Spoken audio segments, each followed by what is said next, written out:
अल्लाह की करे मन चालान करे मुइन पूरी राह गुनाह जो हणी छॾनि वाहे अल्लाह कंदो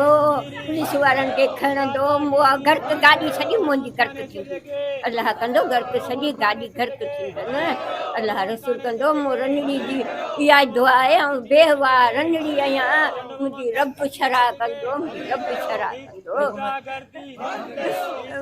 बाबू पुट खे राह गुनाह जो पुलिस खणी वई आहे सरकारी अस्पताल वटि दो बार बेचारा नंढड़े खे अस्पताल खणी वियो लटके जी मरीज़ आहे ट्रेन खणी वियो माई वटि बि हिन खे खंघि खणी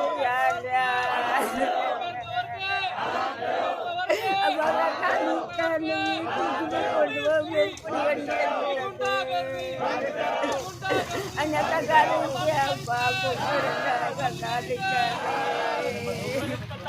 लाभा कॾहिं कोन कंदो मुंहिंजो पहिरें चकर कयो अथनि अल्लाह अल्लाह की करे मन चालान करे मुइन पूरी राह गुनाह जो हणी छॾनि वाहे अल्लाह कंदो पुलिस वारनि खे खणंदो गर्क गाॾी सॼी मुंहिंजी गर्क थींदी अल्लाह कंदो गर्क सॼी गाॾी गर्क थींदनि अल्लाह रसूल कंदो मूं रनड़ी जी इहा दुआ आहे ऐं बेवा रनड़ी आहियां मुंहिंजी रब शरा कंदो मुंहिंजी रब शरा कंदो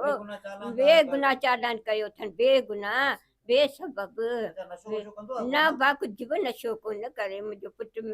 सोपारी बि कोन थो खाए मुंहिंजो पुटु सोपारी बि कोन खाए न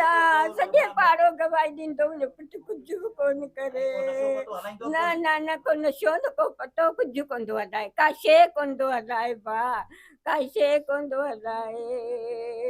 मुंहिंजो बेगुनाह बेसबब खणी विया आहिनि बेवा रनड़ी आहियां अलाह मुंहिंजो वही भाई कोन्हे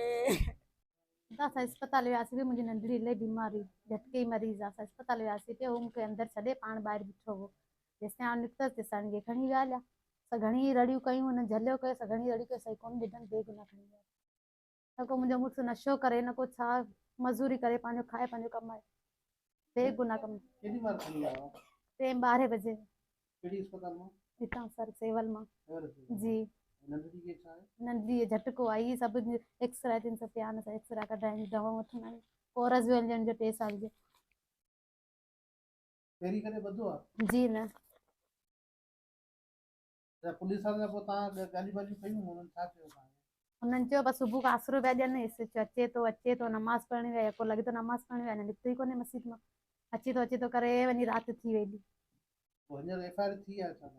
जी चवनि पिया एफ आई आर कटाई अथनि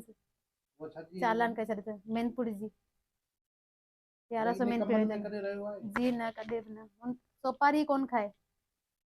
नशे त परे ई ॻाल्हि आहे सॼे ॻोठ खे ख़बर आहे